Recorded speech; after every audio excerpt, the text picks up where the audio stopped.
Hey, this is Max Smiff with We Out Here magazine. I'm out here with Manny Monday. And what school did you go to in Portland?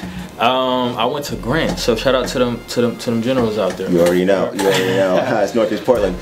So, of course, let's talk about your name, Manny Monday. Where does that come from? So, I fished through a lot of names, a lot of stage names. I was gonna keep it just at Manny, but right now I'm in this period where I'm trying to find, jobs. So I'm trying to speak to people who are actually in the workforce. So, I think the hardest part is just showing up.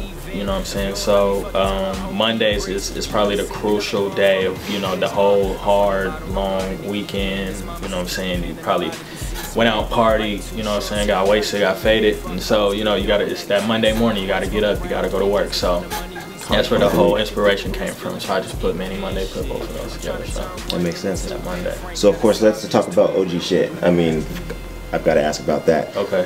What can you tell us about this beat that caused the controversy with Jay-Z and Rick Ross, and then all of a sudden that's Manny's beat? Right. So I was actually in Atlanta. I was at Morehouse, and I had a roommate who introduced me to one of his homies, and so he heard me and he was like, yo, I know somebody who he does a few things for Def Jam, you know what I'm saying? So the dude from Def Jam came over, I rapped for him, he's like, oh yeah, I like you.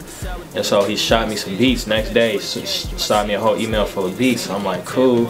And so I'm looking through them, and then all of a sudden, I hear this beat. I'm like, okay, I like this, so I can ride to it, it's dope. And so I wrote to it in Atlanta. I came back, I recorded it, and so ever since then, it just flew, you know what I'm saying? I shot a video, shout out to Max Shoot. Man, I'm sorry, but the sour D's give a mean stitch. My fetish for the cash, keep my seat no stick. And this ain't a game of tab, but motherfucker, we it.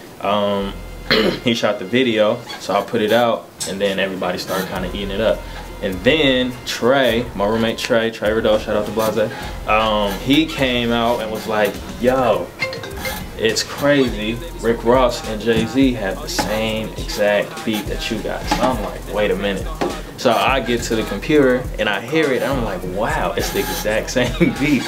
But the whole twist of it is, the dude from Def Jam wanted $1,000 for the beat. So I didn't have the money at the time to pay for the beat. I just put it out there on a limb, you know what I'm saying? I'm really trying to get back in the swing of doing music, and so I just put out OG shit just off a limb. And so, like I said, everybody really start eating it up and started really liking it. And like I said, after I heard the Rick Ross and Jay-Z version, I'm like, wow, this is actually crazy. Like, it's the odds of that happening is ridiculous to me. Like the fact that you got these two big names, Rick Ross, Jay-Z, out of all the producers, out of all the beats in the world, they decide to use this OG shit beat. Same beat you like. And so yeah, they beat me to it. They got it. Or actually, I beat them to it. I had it first. Remember that? I had it first, and I ripped it first. To me, and everybody still talks about it as if they like my version better. Like they hear Rick Ross and Jay-Z's version in the club or in the car, and they're like, they're singing along to it, but they're singing my lyrics to it. They're singing my hooks to it. So it's like, it's actually pretty crazy to me. Out rapping Rick Ross shouldn't be too difficult, but I think you definitely accomplished the goal on that one. Yeah. So I do understand actually you have a project on the way as well. What can you tell us about that? So most of the production is from Stuart Villain. So he's probably like 99% of the production on there.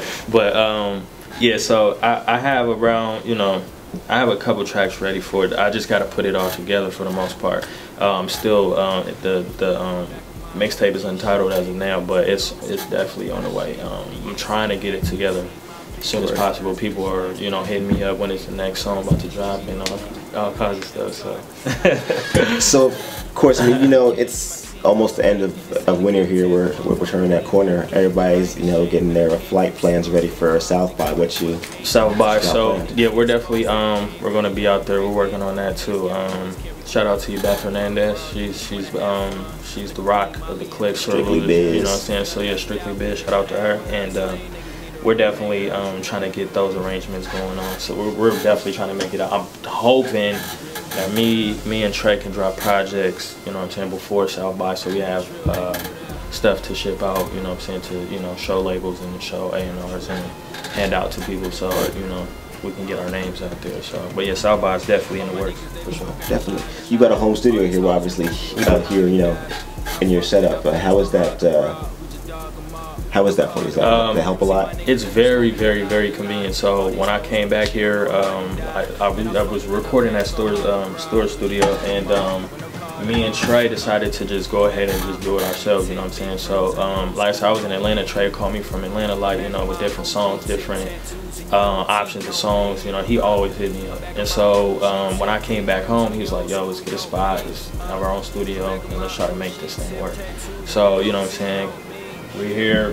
He had most of the equipment anyway, so we just decided to put it up. And, you know, like I said, I'm trying to, you know, we're trying to learn the basics, you know what I'm saying, the mixing, mastering, and stuff like that. We can record, we can rap, but nowadays in the industry, you definitely got to be well-rounded, you know what I'm saying. You got to be able to hit every mark, you know what I'm saying. Yeah. Rap, sing, mix, make beats, like, you know what I'm saying.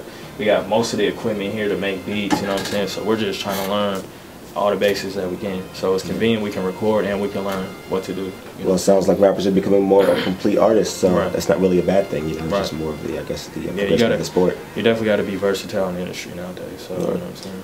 Well, shoot, man, I appreciate you, you know, taking time out in the afternoon and getting this done. Thanks a lot. Again, one time for WOHM, WOHM TV, and we're out of here. We out here, man. You heard?